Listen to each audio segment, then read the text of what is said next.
समय निकलना कोई बड़ी बात नहीं। बहुत सारे लोग कहते समय पास, अब समय तो निकल जाता है।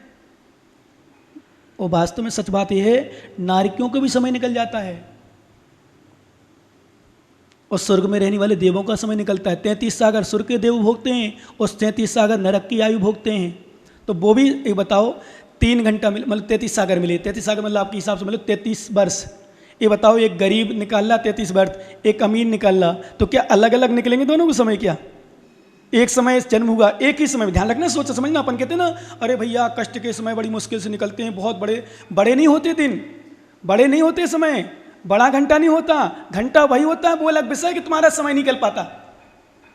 तो लगता है ऐसा कि बहुत कठिन, बहुत समय तो एक ही बात। मान लो एक उदाहरण के लिए 3 घंटा हमने किसी को दिए, 3 घंटा में किसी को काम करना है और किसी को धर्म ध्यान करना है, तो बताओ 3 घंटा आगे पीछे चलेंगे क्या? घड़ी आगे पीछे चलेगी क्या? एक से चलेगी ना। फिर क्यों कहते हैं दुख के दिन में ऐसे कुछ नहीं होता, सबका समय निकलता है, दुख के समय भी निकल जाए। इसलिए एक सूत्र आप लोग नोट कर लेना, कभी संकट आए ना, दुख आए, तो वो दुख के समय भी निकलते हैं। और सुख का समय आए तो कभी प्रसन्न नहीं हो, फूलो नहीं, अहंकार मत करो, ये भी निकल जाते हैं। क्योंकि किसी ने लिखा है एक शब्द, दुख में पढ़ोगे तो सुखी हो जाओगे और सुख में पढ़ोगे तो दुखी हो जाओगे। ऐसा कौन सा शब्द है? दुख में पढ़ोगे तो प्रसन्न हो जाओगे, सुख हो जाओगे, सुखी हो जाओगे, और सुख में पढ़ोगे तो दुखी हो जाओगे। एक शब्द है मात्र, ए वक्त भी गुजर जाएगा। क्या? ए वक्त भी गुजर जाएगा। दुख में पढ़ो, ये वक्त गुजर जाएगा, प्रसन्न रहो, दुख के समय ज़्यादा ही रहते। और सुख में पढ़ोगे दुखी हो जाओगे, ये वक्त गुजर जाएगा। क्योंकि सुखी शाश्वत सुखी नहीं है सांसारिक दृष्टि से, दुखी भी शाश्वत नहीं है। दुख आया है तो सुख आएगा, सुख आया है तो दुख आएगा, नियम है। सुख आया है तो वो जाएगा, दुख आया है तो वो जाएगा। ये मेहमान है, कर्म मेहमान है, और जो आता है वो नियम से जाता है, ये सिद्धांत है। कुछ समझ में आ रहा है आप लोगों को? नहीं बोलो ना हाँ, ऐसे बोलते हैं क्या? अच्छे से बोला करो, बढ़िया, हाओ, जोर से, ऐसे। समझ में आ रहा है ना? समझते जाना। दुख आया है तो वो भी जाएगा, सुख आया है तो सुख भी जाएगा। और दुख, और एक बात हमने आपको स्पष्ट करी थी, कभी दुख आए परेशान मत हो। दुख सबसे अच्छा मित्र होता, सुख अच्छा मित्र नहीं है। सुख धोखेबाज है, छलिया है, दगाबाज है। जो तुम्हें सुख दे ना, वो समझ लेना बहुत स्वार्थी है कहीं ना कहीं। जो दुख दे उसको अपना मानना। धर्म ध्यान का मौका दे रहा है, चिंतन का मौका दे रहा है, समता में जीने का मौका दे रहा है। और ये बताओ, 2 मित्र हैं, एक का नाम दुख, एक का नाम सुख। सुन रहे हो ना? एक का नाम दुख, एक का नाम सुख। 2 मित्र हैं, एक का नाम दुख, एक का नाम सुख। ये नियम है, सुख मित्र जाएगा दुख को छोड़ जाएगा, और दुख जाएगा तो सुख को छोड़ जाएगा। बताओ कौन सा अच्छा है? जो सुख छोड़ के जाए कि दुख दे के जाए? कौन सा मित्र अच्छा है? अभी समझ नहीं पाया क्या? नहीं बोल तो जल्दी दिया। सुख मित्र अच्छा नहीं है, दुख मित्र अच्छा है। क्योंकि दुख मित्र जब तक रहेगा तभी तक दुखी हो, और जब भी छोड़ के जाएगा, हमेशा के लिए जब भी जाएगा ना, तो सुख छोड़ के जाएगा। तो जो मेहमान तुम्हें जब तक रहे दुख दे और चला जाए, सुख छोड़ के जाए। अथवा एक मेहमान वो है जो रहे तो हाँ हाँ चमचा जो हाँ करके, और जिंदगी भर दुख दे जाए। तो कौन सा मेहमान अच्छा है? आप तो बता दो। दुख देने वाला। क्यों? दुख देने वाला जाएगा तो सुख छोड़ के जाएगा, दुख वाला जाएगा तो सुख छोड़ के जाएगा। इसलिए दुख में हमारे आचार्य लोगों ने कहा कि दुख बहुत अच्छा है, दुख सर्वश्रेष्ठ है, दुख सुख को प्रदाता है। और सुख में रहोगे सुखी रहोगे, सुख में भूले रहोगे, सुख में लीन रहोगे तो दुख का कारण बनेगा, कर्म का सब का कारण बनेगा।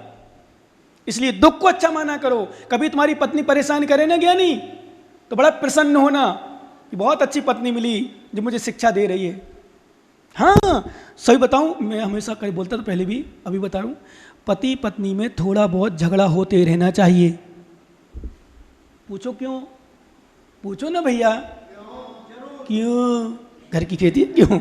ऐसे पूछ रहे तो जानते ना हो। पति पत्नी में थोड़ा सा झगड़ा होते रहना चाहिए, ध्यान रखना माताओं। ज़्यादा, एक बार क्या हुआ शॉर्ट में बता दूं। एक व्यक्ति जब देखो जब मंदिर केसरीलाल तो खुश हैं, कोई व्यक्ति बूढ़ा व्यक्ति हमेशा मंदिर रहता था, महाराज पास मंदिर, नया था, 50-55 साल की उम्र की व्यक्ति था, ज़्यादा नया भी नहीं ज़्यादा पुराना भी नहीं। तो किसी दूसरे ने पूछ लिया, क्यों भैया तुम जब देखो मंदिर, जब देखो भगवान, जब देखो या क्या बात है, वो आजकल उदास रहते हो, बड़े उसमें दिखते हो। बोले क्या करूँ, मेरी पत्नी लड़ाकू है, माने झगड़ालू है, दिन भर लड़ती झगड़ती रहती है, इसलिए मैं भगवान के चरणों में ध्यान में रहता हूँ। सुनना ध्यान से। तो उस व्यक्ति ने क्या दिया, सलाह दी। और सलाह मत मानना दूसरों की, क्योंकि लोग बहुत गंदी सलाह देते हैं, इसलिए दूसरों की सलाह माननी नहीं, ऐसी सलाह। बोले एक काम करो, जब लड़ती लगड़ती रहती है तो तलाक ले लो। क्या बोला, लड़ती रहती है तलाक ले लो, टेंशन फ्री हो जाओ। बोले नहीं, मेरी पत्नी का बहुत बड़ा उपकार है मुझ पर जो लड़ती है। सुन रहे हो ना, मेरी पत्नी का मुझ पर बहुत उपकार है, मैं उसको कभी ज़िंदगी तलाक नहीं दे सकता है, तो छोड़ूंगा तो दीक्षे लूँगा, नहीं तो मैं तलाक नहीं दे सकता, क्योंकि बहुत अच्छी पत्नी है मेरी। पत्नी लड़ाई झगड़ालू मिली तो मैं भगवान के चरणों में रहता हूँ। यदि वो प्रेम करने वाली मिलती, प्रेम से रहती, तो उसके चरणों में रहता। इसलिए अच्छा है कि बुराई बताओ। पत्नी अच्छी लड़ाई झगड़ाने वाली मिली, विश्वास करो उस पति को नियम से बैराग होता होगा, लगता होगा कहाँ से शादी कर ली मैंने, कहाँ से बस गया, भगवान में तो महाराज बन जाता, त्यागी बन जाता, ब्रह्मचारी बन जाता तो अच्छा था। इसलिए हर पत्नी लड़ना चाहिए पत्नियों से। तुम लोग खूब लड़ना माताओ, सही कह रहा हूँ, मजाक नहीं कर रहा हूँ, मजाक मत लेना मेरे विषय को। खूब लड़ना, कम से कम बैरागी तो ना, तो राग चिपके रहते हैं जब देखो, जब माणिक जैसे ज्ञानी, क्या चाहिए ये ले लो वो ले लो। लड़ना, लड़ाई होना चाहिए, लड़ाई होती नहीं हो तो लड़ाई करना शुरू कर देना, बट डंडे नहीं चलाना, हाथ पैर नहीं चलाना, मुंह से लड़ना। बातचीत होना चाहिए लड़ाई में। विश्वास मानो, सच बताऊं, आप लोग तो अनुभव अच्छी तरह से होगा, है ना, बोलो ना हाँ, बोलो ना हाँ। जब पत्नी लड़ती है ना, सबसे ज़्यादा बैराग उस समय होता है, घर से, परिवार से, सबसे बैराग। क्योंकि जहाँ पत्नी ही प्रेम नहीं दे रही, कौन प्रेम देगा, ऐसा चिंतन आ जाता है। बोलो ना, धीरे धीरे हाँ कह रहा, कह तो रहा है लेकिन, हैं, बोलो ना हाँ। इसलिए थोड़ी सी होना चाहिए। तो दुख सुख का कारण होता है। कोई व्यक्ति हमारा शत्रु हो, बहुत अच्छा होता है, वो शत्रु हमें शिक्षाएं देता है, हमें कष्ट देने वाला हमें शिक्षा देता है, हमें परेशान करने वाला हमें शिक्षा देता है। और सच बताऊं, जितनी शिक्षाएं कष्ट में मिलती है सुख में मिलती ही नहीं है। जितने अनुभव दुख में मिलते हैं वो कभी सुख में मिलते ही नहीं है। सुन लो, नोट कर लो। जितने अनुभव, घर से बैराग, परिवार वालों को देखना हो, दुख में ही मिलता है, सुख में कभी पता नहीं चलता कैसा है पति, कैसी पत्नी और कैसा है परिवार का सदस्य। जब कष्ट आते हैं तभी पता चलता है कौन अपना है कौन पराया है। और भगवान से कहो, भगवान सद्बुद्धि दें मुझे भी अपनी जैसी बुद्धि दें, अपने जैसे परिणाम दें, अपने जैसा चारित्र दें, अपनी जैसी साधना दें, अपना जैसा ज्ञान दें, अपनी जैसी शक्ति दें, कि मैं भी आप जैसे मोक्ष मार्ग में बढ़ सकूं, आप जैसी भावना मेरी भी हो सके, आप जैसे ज्ञान मुझे, क्योंकि ये परम सत्य मैंने अनुभव किया है, ज्ञान भी बहुत ज़रूरी है वर्तमान में, ध्यान रखना।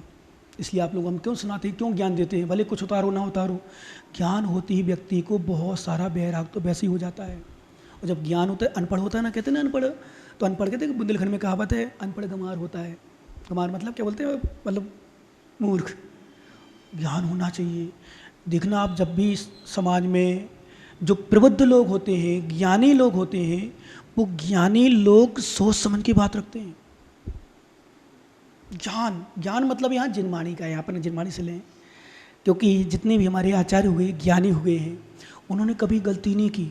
बहुत इतने अंदर की विशुद्धि बना के रखे हैं, इतनी विनम्रता रखे हैं, इतनी भक्ति, भगवान के प्रति आस्था, भक्ति ग्रंथ भी लिखे हमारे आचार्यों ने। पूजपाठ स्वामी 10 भक्तियाँ लिखी।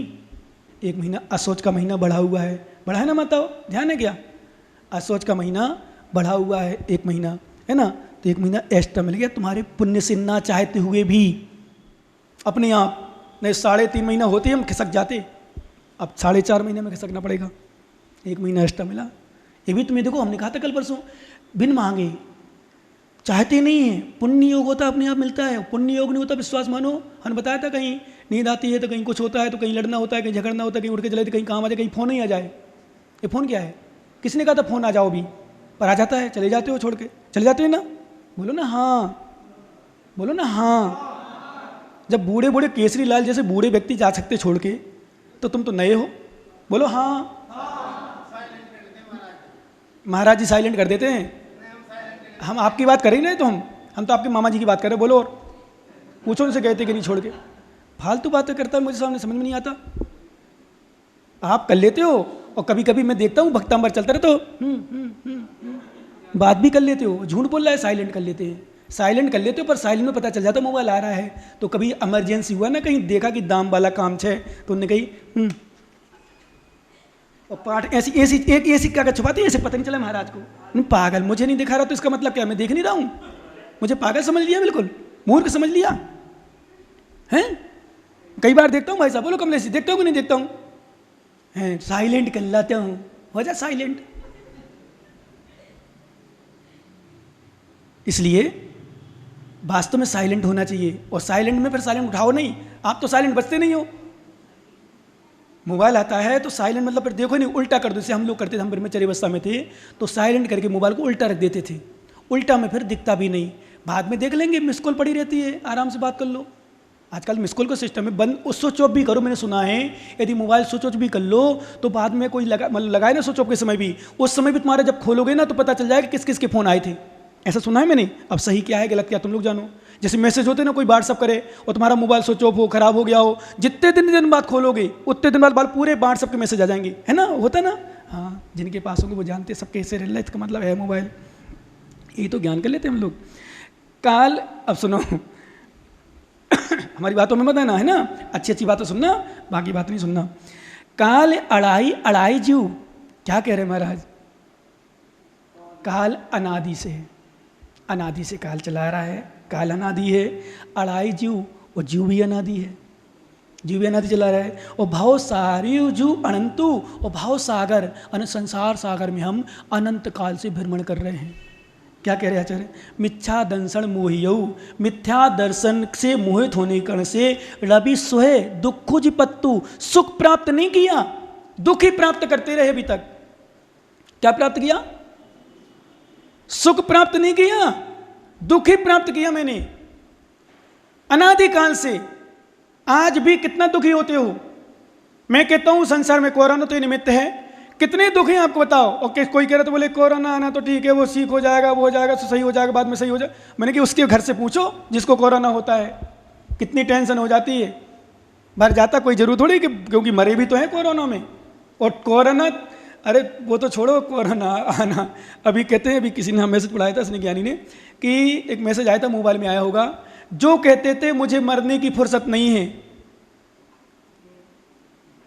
राकेश जैसे ज्ञानी बहुत हैं। राकेश नाम क्या नाम तुम्हारे भाई का, छोटे का हैं? योगेश है क्या? योगेश जैसे कहते हैं ज्ञानी, मालूम क्या कहते हैं? अरे महाराज मैंने तो मरने तक की फुर्सत कौन है। आज वो मरने के डर से घर में छुपे हैं। समझ गए नहीं समझे? जहाँ कोरोना लॉकडाउन चल रहा है ना, लॉकडाउन में बंद चल रहा था, जो कहते थे मुझे मरने तक की फुर्सत नहीं है, वो आज मरने के डर से घर में छुप के बैठे हैं। बहुत सारे लोग निकलते नहीं हैं, कई लोग व्यापार नहीं जाते, कई लोग सर्विस ऑफिस नहीं जाते, स्कूल वगैरह बंद पड़े ही हैं। तो मरने को चैलेंज दे सकते हो तुम मृत्यु को? मरने की फुर्सत नहीं, मतलब मरने से फुर्सत नहीं तो क्या मृत्यु तुम्हें छोड़ेगी? ये अज्ञानी मूर्खों का शब्द है, मिथ्या दृष्टियों के। मरने की फुर्सत नहीं है तो क्या उसे फुर्सत है तो छोड़ देगा? वो तो खाली बैठा है, और कोई लेने वाला थोड़ी अलग से होता है। मुझे तो मरने की फुर्सत नहीं है, मत रहने दे, ले जाएगा जहां भी रहेगा, तू कहता रहेगा मुझे मरने की फुर्सत नहीं है। इसलिए विश्वास करना, कम से कम किसी से डरो नहीं। यमराज का तो ध्यान रखो। जितने बूढ़े लोग हैं ना, 60 साल के ऊपर हो गए, जितने भी 60 साल के ऊपर हो गए, किसी का ध्यान रखो ना रखो, यमराज का रखो। आने वाला है वो मेरे पास, कब आ जाए कोई गारंटी नहीं है, कोई तिथि नहीं है। सबसे बड़ा अतिथि होता है यमराज। हम लोग भी अतिथि नहीं बचे कथनचित, हम लोग भी अतिथि नहीं बचे कथनचित। अतिथि बचे मात्र आहार वगैरह में, ठीक है यहाँ महाराज कहाँ आ जाएँ, किसके यहाँ जाएँ, कितने बजे आ जाएँ, अलग विषय, पर उसका भी फिक्स रहता है। पता है आपको प्रवचन होगा, पानी आ जाएगा, शुद्धि करेंगे, महाराज आहार का टाइम 9:15 9:30 टाइम है, तो महाराज उठ जाएंगे। वो भी अतिथि हो गए। कितनी तारीख को प्रवेश करेंगे पता रहता है। पंचगण महाराज को आने इतनी तारीख को प्रवेश होना ही पता है। बड़े बड़े आचार्यों को अतिथि कहलाते हैं। वो कहते हैं महाराज बताते नहीं कि सबको पता रहता है, प्रवेश का पता है, बिहार का सब कुछ होता है, पर ठीक है अतिथि कहलाते हैं क्योंकि सम्मानी है, मेहमान है, भगवान है, गुरु है, इसलिए। पर वास्तव में सच्चा अतिथि है यमराज। कौन? सच्चा अतिथि यमराज। तुम्हें किसी को पता है मेरी कब आएगी? बताओ, एक भी व्यक्ति बता दो कोई। हैं? हैं? अच्छा हैं। डॉक्टर भी जल्दी सही नहीं बताता है। अंदाज थोड़ी सही होता है सब। वो विषय अलग है कि ऑपरेशन से कहीं कुछ से लगभग कर देते हैं। सुनो, हाँ बिल्कुल सही, जन्म का पता है, परण का पता है, पर मरण का पता नहीं है ना। ऐसी कहने का मतलब आपका ना बिल्कुल पता लग जाओ छो। हाँ डॉक्टर बता दियो छो, है ना, कि ई तारीख को होगो, ई तारीख को नहीं होगो, इतनी तारीख में होगो, ये परेशानी, और ज़्यादा हो तो बोले नहीं भी हो तो मुँह कर दूंगो, कार्ड भी को निकाल दोगे, जन्म को पता चल गया। एक बार मैंने सुना था तब 2012 आई थी ना, तो 12 में 12 तारीख को लाइन लगी थी हॉस्पिटल में। जब वो क्रम से आते ना, जिस 9 आए तो 9वां महीना, 9 तारीख और 2009 9 वर्ष हैं। हाँ 2012 जो एक 11 आई तो 11 तारीख 11 बजे, 12 बजे तो 12 ऐसे 24 आई, 24 तो आएगी नहीं, खैर 12 के बाद समाप्त हो जाएगा। तो ऐसा सुना है मैंने। तो डॉक्टर तो भैया कुछ भी कर सकता है, पर मरने का समय फिक्स नहीं। उसमें भी ध्यान रखना। एक बात सुनो, अपन लोग जो कहते हो ना जन्म की तारीख पता है, वो जन्म की नहीं है, वो बाहर आने की है। जन्म तो पहले हो गया हमारा गर्भ में, वो पता नहीं था। हाँ सिद्धांत पकड़ो, इसलिए हमारे सामने बोला नहीं करो, बीच में बोलोगे फंसोगे, जाओगे बीच में। जन्म का किसी को पता नहीं, किसी को नहीं पता। बाहर आने का पता है तुम्हें, जन्म का नहीं पता। तुम कब आए, किस दिन आए, किस समय आए, और कब आ जाओगे, किसी भी माता को पता नहीं चलता कब आ जाएगा। पुरुषार्थ चलता है पर पता नहीं रहता कब आ गया, और कब, कई बार तो 2-4 दिन, महीने भर, 15 दिन, 10 दिन नहीं पता चलता, नहीं चलता पता। फिर कैसे कहती है जन्म का पता? जन्म होता है गर्भ से, सिद्धांत से। कब से होता है? हाँ अब मत बोलना मेरे पास, मैं तो सुन लेता तुम्हारी, सुनो तो कैसे क्या क्या कह रहा है, क्या कहना चाह रहे, इसलिए सुन लेता हूँ तुम लोगों की। मैं नहीं सुनता, सिद्धांत से। जन्म का पता ही नहीं, क्योंकि हम शास्त्रों में जन्म मरण का किसी का पता नहीं, क्यों कहते हैं? पता नहीं कौन सा कब आ जाए।